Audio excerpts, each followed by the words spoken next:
Okay, today we're going to help you on the road to fixing your gun after the trigger has been sucked inside. And this happens to plenty of people because they don't know the engineering. So there's 4 jams, the 2 basic ones up front, a loading ramp jam, simple, and a breech jam, which also can be cleared. And then backside jams because of the way that Daisy changed engineering. So we have about 4, 2 up front, 2 in back. Okay, so when the trigger gets sucked inside your gun, it's because people have decided, well, they don't know the jam they have. They take off the stock. They try to take off that screw right here. And it's like pulling a pin on a hand grenade. So what's going on inside your gun? So this arm, an anti-trap arm, because you pulled that screw from that hole right there, it gets sucked. It comes unhinged and gets sucked inside your gun. The mainspring sucks it inside. And it's inside your gun all cockeyed like that. So the first order of business is getting your mainspring looking just like that. Because when it's inside your gun, it's not like that. It's under tension. So we're going to go ahead and use 10-inch jaw locking pliers. A lot of people don't know how to use these. It can be adjusted with this knob, and they bite into the metal. So that's what makes them so nice, because it gives you extra power, extra grip like a pit bull. And you need them for this job. Now, as far as this goes, this is a red Ryder Fix. I'm changing my tack there. It doesn't work well on the buck. The buck's anchor is a sight and an anchor, and it's really hard to get out. If you can do it, okay, but this is really a red Ryder only fix, and unless you are really strong and pull that out of a buck, which is just different. All right, so let's go ahead and set up to do this, and we will go ahead and use the 10-inch jaw lockers. All right, so here we go. We're going to put it on the ground. You're going to have to hold it steady. And then we come in sideways. This is an old dog. For a nice red Ryder, you're going to want to put electrical tape on each side to protect your paint. So then we come in sideways, we grip that, and out we come. Good jaw lockers. And you have any reasonable strength, you will get it out of there. And there you go. It's a beautiful thing. So now we've done the most important thing of this video, which is buy you time. Whether it's a day, a week, or a month, you've taken the stress of the spring off your trigger. So now what? What's the next step? Leave this in your gun. Don't bother taking that out. I had old videos doing that. We're going to go buy the book for this. So leave your power plant in your gun. And now the next order of business is fishing out the trigger that's been dislocated.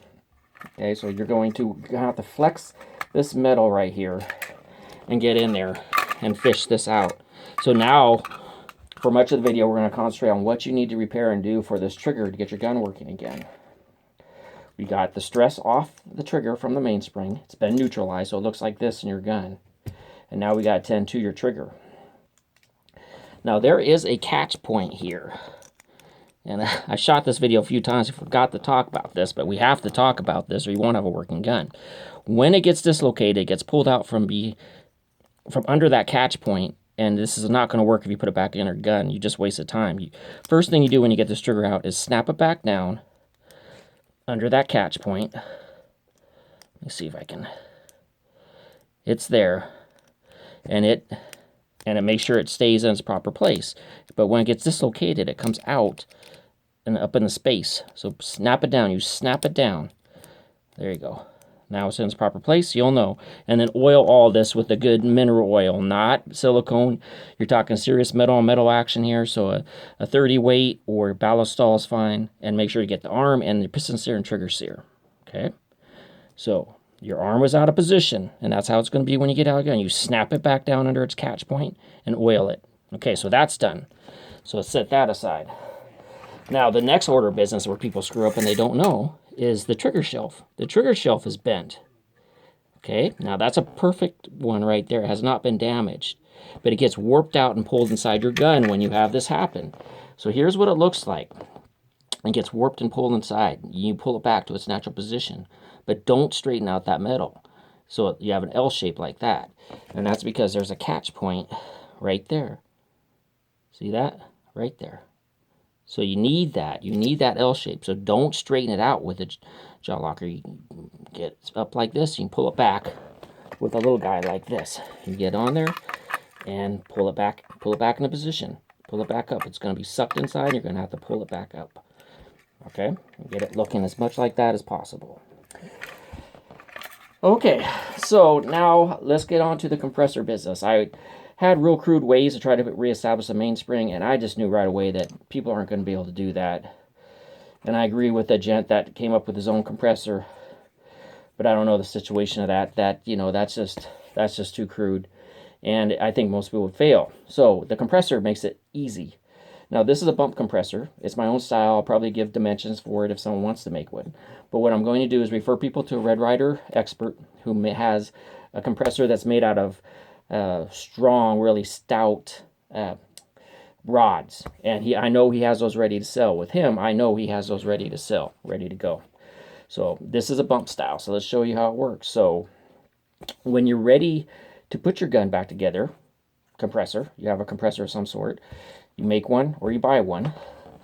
We do it like this. So this is the bump style. So it goes up in here. And that black line shows me how far to push down. And we push down. Take your anchor with that curved part facing the trigger. Boom. And so then it's behind that point. People don't know what that is, that rivet. It's actually a rod. And your anchor goes in front of that, and the mainspring's in front of that. So again, there's your anchor. That is a rod, and then it hooks in front of that, and your mainspring's in front of this right here. Okay, so that's what I can do for you. The main heart of this video, something I really worked hard on this video to do, is show you have hope if you get your trigger sucked inside.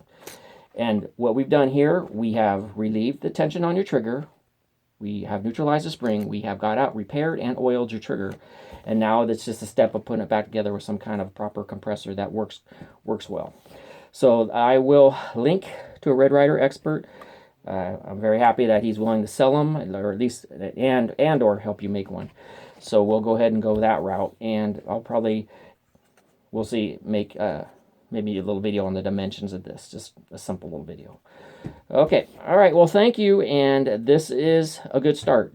Your gun has a loose spring, a slack spring, and you are ready to put it together whenever you get the proper tools.